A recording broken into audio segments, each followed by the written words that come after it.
Where's your game, bro? How in the blue hell is it possible that I've orchestrated campaigns in TTRPG games with complete player agency with epic stories? Let's find out. With a game. My game with Legion of Myth is a prime example of how to execute epic tales in open-ended games determined entirely by player decision. Here we are, about to begin our third session together. So far, they fought 2 giant monsters and lost one of their comrades after he got turned into a bug. And now it's time to introduce my first big bad. As you open the door, the first thing that you see is across the office, you see a very stern, Tarkin-esque looking coalition officer. He's got his hands behind his back, and he's not even looking at you. He's just looking out the window. And as you come into this room, you hear him speak as he's looking out this window. And he doesn't even turn to face you, but he just says, "Most unfortunate, a city of gray hops, powerful industrial potential brought to its knees by criminal enterprise." And then he takes his finger and he wipes it across the windowsill. As he does that, there's a line that goes through like the dust, and he kind of just does this like he's inspecting and then flicks it aside. Colonel effing Treadmore of the Coalition City-States. Colonel Treadmore is an urban warfare specialist, a chess master, an uncompromising human supremacist, and a stone-cold fascist military commander. He was sent into the struggling city of Greyhop as a consultant, welcomed, and very quickly began assuming control. In the first session, we had established that the Legion of Myth's abnormally good starting position for what I typically allow in my games, a mech, a massive APC, a starting merc company, was due to a coalition loan. This, given the thoroughness of strategic design by Colonel Treadmore, made them, in his eyes, a coalition asset. And as a coalition asset, they were instructed to close an interdimensional portal by detonating a nuclear device in the settlement of innocent people that had formed over. This is an assignment in direct opposition to all of their alignments, coming from someone with great authority and power who you will cross at your own risk. Now, if you have no idea what you're talking about, you might suggest that this is a campaign on rails. That I, as game master, are sending them to nuke a settlement for a totalitarian military commander, and that's my failed novelist adventure. And you would be painfully wrong. And like I always say, where's your game, bro? This campaign wasn't about nuking a settlement. It was about the morality and the choice of what to do when told to nuke a settlement. The moment the party thought that they were free of coalition eyes, Captain Max faced his first major decision at a crossroad of that campaign: to investigate the settlement or to go on the run. In either direction, we have epic stories, because regardless of player choice, an epic world response is built into whatever they decide to do from this point forward. To push forward with the investigation opens up endless possibilities, and to go on the run is to become an enemy of the state. And this is where Max made his first major decision. I'm not going to lie to you guys. They want us to raise a town. And the reason for raising the town is actually a pretty good reason. I think we're going to end up raising most of that town. However, before we do that, we're going to need more people. You got to build buildings, right, to raise the town up. No. We're going to burn it to the ground. What? Just, why? Well, there's a rift, and DBs are coming in and arming people, and it's magic and psionics and all types of weird stuff that we don't like. Magic. We should kill the DBs, I think. We're getting there. We're getting there. However, and I'm being upfront, this is the order I am going to break. I need to know that, Sergeant McCool, you understand that we are breaking these orders. Sir, the only orders I care about are yours. Very well. We are not going to kill non-combatants. Colonel Treadmore didn't just send them to go murder a small town of people. He gave them the political and military justification to do it as well. A preemptive strike, telling him the town was working with evil wizards, demonic forces, and amassing an army of aliens for an attack. Captain Max, of a scrupulous good alignment, decided on investigation. And here is where the campaign takes its first major turn. David? Yeah. And Warren. Count on me, sir. I want you to infiltrate first. Get a lay of the land. You got 48 hours. 48 hours. Can you two work together? Sergeant McCool, do you trust them to do this? Sir, together they have the skills to get this done and the muscle to keep them alive.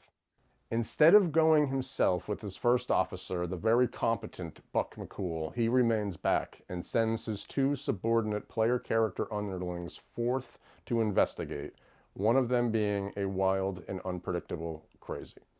Upon arriving, Private Davy, their previously badly wounded wilderness scout, discovers the colonel is lying or wrong. There is no army, and both the human settlement and the alien town beyond the rift are working together to close it as soon as possible. And their mages are only waiting on the coming lunar eclipse for the magical reserves to accomplish that. And as the sun kind of goes down, Carper, the tavern starts to get more lively. And you can hear down below you that the people are just very festive. You just hear laughter, and it just starts to get louder and louder as the outside gets darker and darker. Warren, you there? Yep, I'm here.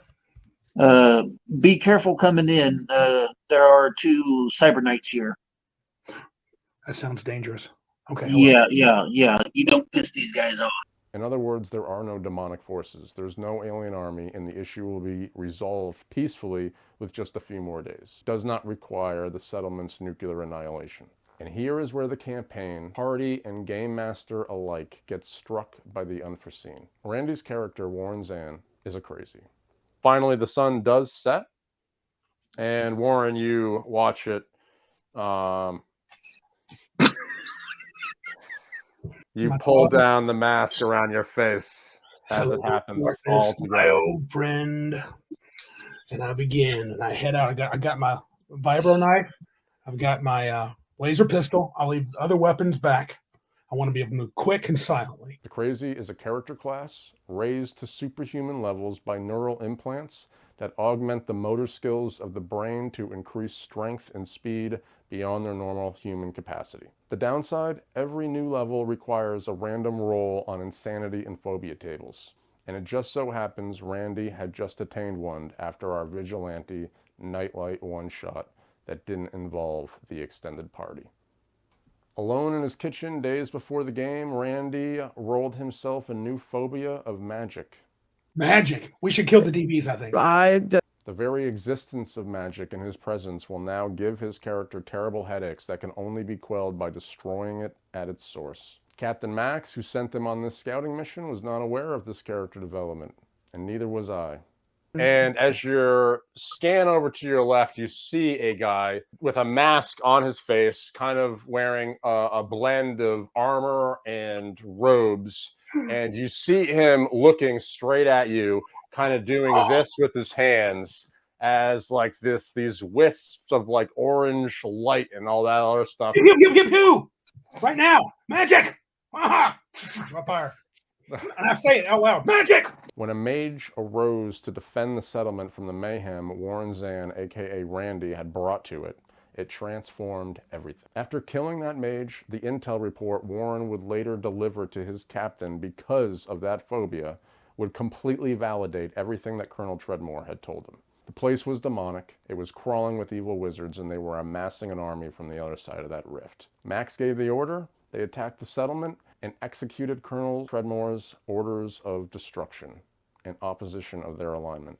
Now let's break this down. First of all, if Randy had rolled any other phobia on this insanity table in the solitude of his own kitchen, this settlement would have likely survived. That one roll of a die in private, days before the game, set something in motion that none of us were expecting or had any control over, and Randy played his character, even as nobody understood it, to a T.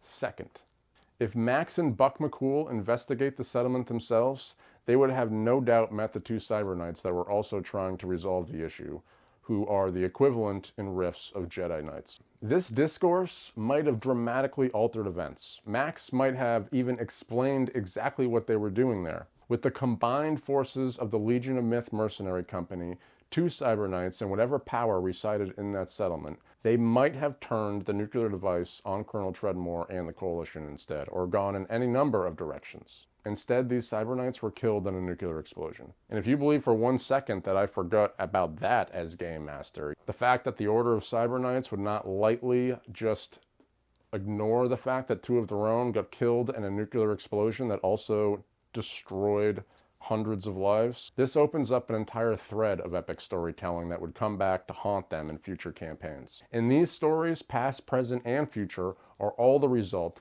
of absolute player agency, and they all have the potential to rise to the level of epic. When you say that the 2 are mutually exclusive, you clearly have no idea what you're talking about. Again, the campaign wasn't a bombing mission. It was a campaign of morality and choice. And with that one 3-part episode, the seeds of storytelling were scattered all over a budding little world. Is it possible to learn how to do this? Is it possible to learn this power? Not from a Twitter GM.